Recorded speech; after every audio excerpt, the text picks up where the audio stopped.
Assalamualaikum warahmatullahi wabarakatuh. Selamat pagi dan salam sejahtera untuk kita semua. Nah, di sesi materi kali ini kita akan membahas materi tentang kode etik dan tata tertib mahasiswa. Mahasiswa yang seperti apa? Tentunya mahasiswa di Universitas Abdurrahman Saleh Situbondo. Nah, hari ini saya akan menemani Ibu Wakil Rektor 2, Ibu Ika Wahyuni MAK ya Bu. Nah, sudah hadir beliau di samping saya hari ini. Selamat pagi Ibu. Selamat pagi semua. Bagaimana kabarnya? Alhamdulillah sehat betul. Alhamdulillah tetap sehat ya, tetap jaga protokol kesehatan ya. Baik. Nah, tentang kode etik nih, pasti biasanya kalau udah dengar kode etik dan tata tertib mahasiswa takut Bu. Duh, apa nih ya? Ini? Makanan seperti apa ini? Tata tertib kayaknya sesuatu yang menakutkan, yang horor. Belum tentu ya. Yang membuat mahasiswa harus begini kan gitu. Sepertinya mereka merasa dia tidak bebas untuk melakukan sesuatu karena ada ikatan-ikatan yang harus dilaksanakan. Ada yang harus dilakukan, ada yang nggak boleh dilanggar. Nah, itu mungkin ya. Kalau kita segelintir mendengar tentang kata tata tertib, kemudian tentang kode etik. Nah, kode etik itu memang adalah sebuah norma, sebuah nilai yang memang sengaja ditulis ya Bu, pasti ditulis, pasti tersurat ya. Yang sengaja dibuat bahkan dan sengaja diberlakukan di sebuah lingkungan. Nah, di lingkungan mana tetap hanya berlaku di Sivitas Akademika Universitas Abdurrahman Saleh Situbondo. Khusus yang akan kita bahas hari ini adalah kode etik yang berlaku untuk mahasiswa di lingkup Universitas Abdurrahman Saleh Situbondo. Baik, untuk selanjutnya saya serahkan kepada Ibu Wakil Rektor 2 untuk menyampaikan ulasan materinya. Disilakan Bu Ika. Terima kasih Bu Tutus. Saya ucapkan sekali lagi selamat pagi dan semangat. Ayo semangat. Nah, kalau kita bicara tentang kode etik itu kan bersifat umum sebetulnya. Baik mahasiswa itu bertingkah laku, berperilaku di lingkungan universitas atau di lingkungan kampus maupun di masyarakat Bu Tutus. Itu yang kita harapkan. Seperti tadi disampaikan Bu Tutus, kode etik tentunya tersurat, tertulis lah, walaupun setiap norma itu ada yang tertulis, ada yang tidak tertulis, tapi pada saat ini kita akan menulis istilahnya apa? Secara tersurat menyampaikan kepada mahasiswa bahwa mahasiswa itu harus seperti ini, intinya seperti itu. Sebetulnya kalau bicara kode etik itu di segala aspek kehidupan, di segala aspek ketika mahasiswa berada di lingkungan kampus maupun di masyarakat. Nah, yang perlu saya sampaikan di sini adalah berkaitan dengan bagaimana sih mahasiswa berperilaku ketika yang pertama di ruang kuliah. Di ruang kuliah. Kalau secara umum memang kita sering nyampaikan, saya kadang sedang mahasiswa masuk ruangan pakai kaos oblong. Lah, itu sebetulnya kan yang tidak boleh. Walaupun terasa nyaman, santai, tapi kita kan bukan untuk jalan-jalan. Kita untuk menimba ilmu kan begitu. Lah, terus yang berkaitan dengan yang berikutnya, bagaimana mahasiswa itu bertingkah laku, etika mahasiswa ketika mahasiswa di ruang kuliah. Nah, kalau di ruang kuliah saya bisa menyampaikan di sini bahwa paling tidak mahasiswa di dalam kelas dulu, bukan dosennya yang menunggu mahasiswa, tapi mahasiswa yang menunggu dosen kan gitu. Jangan sampai dosen masuk ke ruangan, kelasnya masih kosong. Itu di situ saya harapkan itu seperti tadi, berpakaian rapi dan sopan. Nah, kalau kita bicara rapi ya tentunya di sini tentunya dalam kode etik itu disampaikan bahwa mahasiswa itu khusus untuk yang perempuan tidak menampakkan tidak berpakaian terbuka.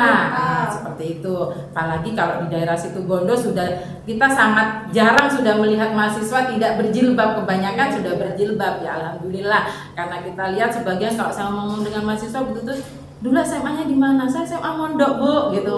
Rata-rata mereka pondok biasanya seperti itu.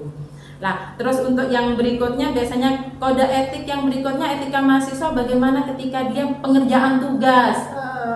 Bagaimana? Atau mungkin biasanya sebelum itu kita ada kontrak kuliah ya Bu, ada kontrak kuliah dengan dosen. Biasanya ada aturan yang disampaikan oleh dosen itu ketika penyampaian kontrak kuliah di awal perkuliahan sebagai bentuk kesepakatan antara dosen dan mahasiswa.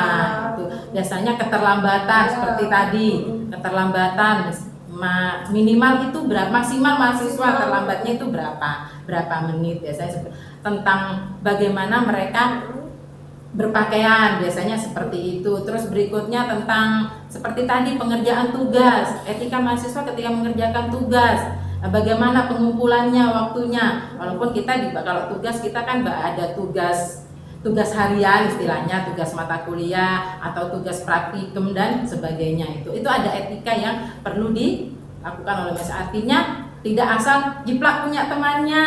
Nah, itu seperti itu. Kalau misalkan kita habis referensi di Google, sering saya nyampaikan memang referensinya, oh itu di print dulu, dibaca, paling tidak kita tahu isinya apa, tidak hasil copy paste terus dikumpulkan. Nah, mungkin yang perlu mahasiswa tahu nih ya Bu Ika, bahwa sekarang ada cek plagiarisme. Nah, hati-hati, jangan asal copy paste, asal catat tulisan orang lain, karena nanti kita yang akan kena sanksi. Kena sanksinya itu di situ. Nah, terus yang berikutnya bagaimana sih etika mahasiswa ketika dia berhadapan dengan dosen? Mungkin baik langsung ataupun tidak langsung. Karena saya sering mendapatkan, terutama ketika mahasiswa di tugas akhir itu, kan kita sering buat grup untuk mahasiswa yang khusus tugas akhir bimbingan saya. Kadang mereka kan tidak tahu ini dosen punya waktu yang senggang, waktu luang atau tidak. Ibu jadi ke kampus, Ibu besok ke kampus, ya ke kampus jam berapa? Di mana? Karena itu seperti itu, Mas. Ibu sekarang di mana? Kadang-kadang nggak ada angin, nggak ada hujan, nggak tahu ibu di mana. Ibu di mana? Biasanya di rumah. Kadang-kadang saya jawab gini, Bu, di hatimu atau berlari-lari di pikiranmu, saya kerjain sekalian gitu. Iya betul. Mungkin itu etika tentang cara berkomunikasi ya Bu, baik secara lisan maupun tulis. Iya. Kalau secara lisan baiknya seperti apa Bu? Biasanya kita kan gini, teman-teman mahasiswa kadang kan secara kadang kita baru naik tangga sudah tahu tangganya terjal, depan itu Bu minta tanda tangan, Bu saya ini belum bisa bernafas, kamu biarkan saya duduk dulu, atau paling tidak ada jeda kita untuk namanya juga sudah usia, kalau seperti saya naik ke atas sudah ngos-ngosan gitu tuh, itu mahasiswa sudah nyegat ada berapa menit, tunggu dulu saya masuk ruangan nanti. Paling tidak kita ngasih kesempatan dosen untuk di ruangannya dulu. Atau misalkan kalau jangan berjubel langsung masuk semua ke ruangan, nunggu antrian dulu, kan seperti itu. Paling tidak protokol kesehatan tetap diberlakukan. Saya kalau sudah ruangannya sempit, maksimal 2 orang aja di dalam atau satu persatu masuk ke ruangan, seperti itu, betul-betul salam dulu. Seperti itu yang patut disampaikan oleh mahasiswa ketika kita bertatapan langsung.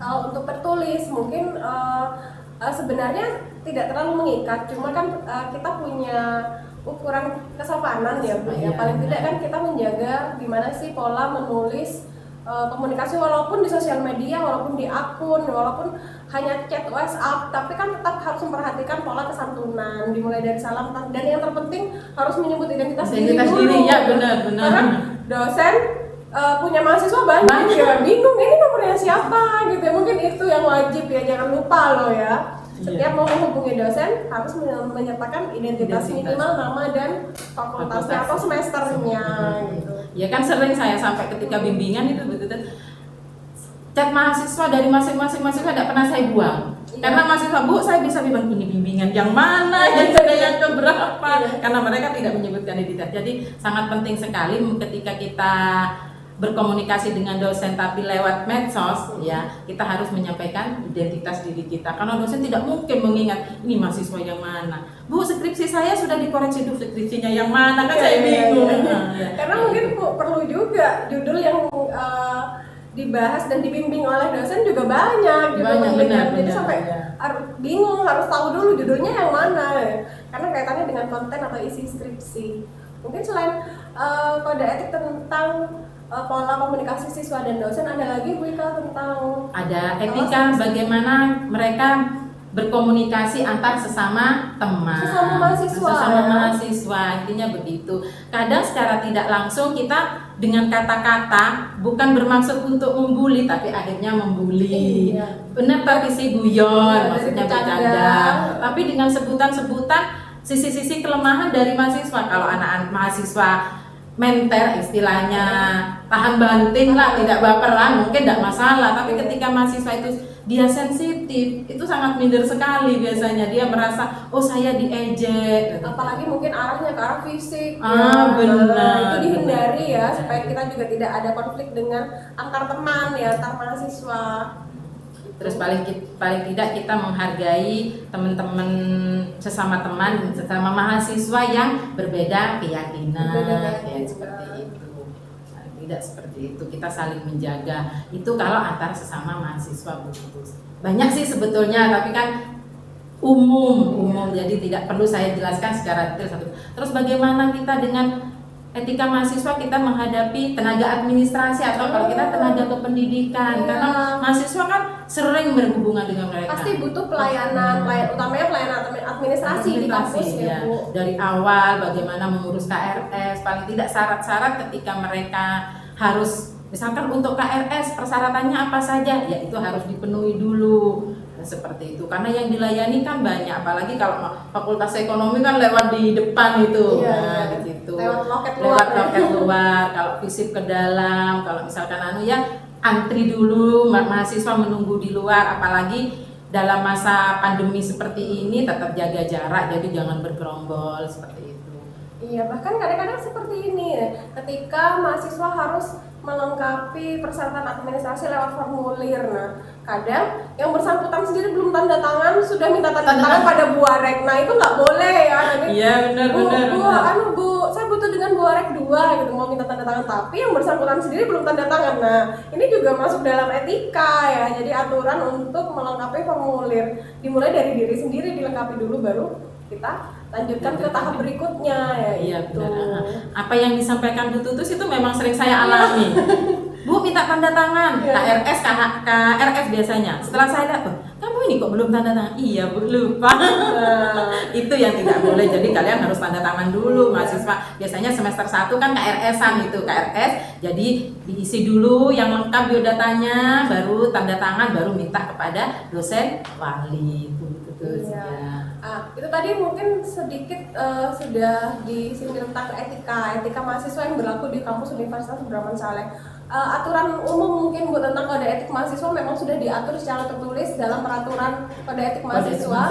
Itu berlaku sejak tahun kapan? Ini terakhir tahun, sebetulnya kalau sebelumnya memang ada, tapi diperbaharui itu tahun 2013. Dan masih berlaku sampai sekarang dan berlaku sampai sekarang. Jadi bukan cuma kalian yang mahasiswa baru yang baru bergabung dengan UNAS hari ini ya. Bukan hanya itu, tapi peraturan ini berlaku bagi seluruh mahasiswa yang ada di lingkungan UNAS gitu, dan memang harus diikuti oleh seluruhnya ya. Gitu. Mungkin kalau secara tata tertib Bu, kebetulan kan Bu Ika ada di jajaran 2. Mungkin sedikit menyinggung tentang tata tertib masalah administrasi keuangan boleh deh, biar jadi informasi juga nih ke mahasiswa baru. Mungkin walaupun besok akan secara detail disampaikan Biro 2, tapi saya secara gambaran umum gini, paling tidak di tahap awal kalian sudah melakukan administrasi, yaitu pendaftaran, registrasi uang pendaftaran dulu yang 300 itu. Terus setelah dinyatakan lolos, berarti mereka melakukan daftar ulang registrasi yang 1 juta itu. Dan yang perlu kami sampaikan di sini, paling tidak mahasiswa itu harus menyimpan slip pembayaran dari semester 1 sampai nanti selesai. Untuk apa tuh Bu? Kenapa harus disimpan? Disimpan karena begini, ketika kita mau KKN, kita cross check pembayaran, walaupun data di kami sudah disiapkan, tapi apa salahnya kita saling cross check. Itu biasanya mahasiswa diminta untuk membawa seluruh slipnya. Mengikuti KKN kan ada semacam surat keterangan dari Biro 2 bahwa mahasiswa ini lunas sampai dengan semester ini dengan pembayaran sekian, untuk surat keterangan untuk mengikuti KKN. Itu yang pertama. Terus ketika menjelang lulus pengambilan ijazah itu juga diperlukan. Jadi saya minta kepada mahasiswa untuk benar-benar menyimpan slip pembayaran. Terus satu lagi Bu Tutus yang perlu teman-teman mahasiswa perhatikan, ketika membayar pembayaran melalui slip pembayaran ke bank itu harus dilihat nominal yang mahasiswa tulis, biasanya kan 1 juta, terus dengan validasinya. Itu perlu dicocokkan, namanya juga pegawai bank manusia, pasti ada human error. Karena saya ada beberapa kasus kemarin, ada mahasiswa dia pembayarannya 1 juta, ternyata validasinya 200. itu berarti- cuma Iya. terus banknya kan salah entry, terus banknya ketika tutup kas memang kita bisa menelusurinya ke RC, Iya. tapi kan butuh waktu panjang. Iya. Setelah dilihat tutup kas ada lagi pembayarannya masih yang bersangkutan 1 juta. Itu karena salah entry, memang kesalahan human error yang terjadi di bank. Tapi kami sudah lakukan konfirmasi untuk tidak ya, biar hati-hati benar. Justru akhirnya nanti pihak bank ya Bu yang minus karena awalnya ditulis 200, setelah itu ditulis lagi 1 itu juta. kasusnya 1 juta, Oh. validasinya 200, mahasiswa yang bersangkutan kan yang rugi, Walah. tapi ketemunya setelah mau ikut KKN. Iya, Gitu. memang perlu ya. Jadi kita menyimpan semua arsip, semua dokumen untuk sebagai cross check data ulang. Itu sebagai koreksi diri kita sendiri. Mungkin kalau memang disimpulkan dari sejak tadi yang disampaikan oleh Bu Warek 2, sebenarnya tujuan dari kita membuat sebuah tata tertib, kode etik ya, etika yang diberlakukan di sebuah lingkup lembaga. Mungkin yang pertama adalah memang untuk mengatur supaya yang namanya mengatur kan memang untuk menjadi teratur ya Bu, tidak sembarangan dan semuanya berjalan sebagaimana mestinya. Dan yang kedua sebenarnya mungkin fungsinya sebagai pelindung, justru pelindung orang-orang yang ada di dalam tata tertib dan orang-orang yang diberlakukan etika tersebut. Sebenarnya itu mahasiswa kita lindungi untuk tidak terjerumus pada kegiatan-kegiatan yang tidak bermanfaat selama menempuh kuliah di UNAS. Mungkin seperti itu ya Bu Ika. Mungkin ada closing statement lagi Bu Ika tentang kode etik dan tata tertib yang berlaku untuk mahasiswa, dan khususnya nih pesan untuk mahasiswa baru UNAS yang baru bergabung dengan keluarga Universitas Abdurrahman Saleh. Begini, kalau kita lihat beberapa tulisan, beberapa kutipan-kutipan kecerdasan intelektual untuk menentukan sukses tidaknya seseorang itu hanya berkontribusi sekitar 10-20%. Selebihnya kita perlu adanya ESQ, emotional dan spiritual quotient, atau kecerdasan emosi dan kecerdasan spiritual. Makanya di setiap kesempatan Pak Rektor kan selalu menyampaikan bagaimana kita bisa menjadikan lulusan Universitas Abdurrahman Saleh itu Situbondo itu berakhlak. Nah, intinya seperti itu. Kode etik mahasiswa ini dibuat dalam rangka untuk menghasilkan lulusan yang berakhlak. Iya. Mungkin juga sesuai dengan tagline kampus kita ya Bu, UNAS kita kreatif, inovatif dan berkarakter. Karakter yang bagaimana? Karakternya yang berakhlak, sesuai dengan pesan Pak Rektor ya. Mungkin sudah cukup terus ya. Mungkin sebelum ditutup, Bu Ika juga harus ikut tagline PKKMB 2020 ya. UNAS kita cuma satu ya. UNAS kita cuma satu. Kreatif, inovatif, berkarakter. Cuci tangan pakai masker, jaga jarak 1 meter. Saya ulang ya Bu ya.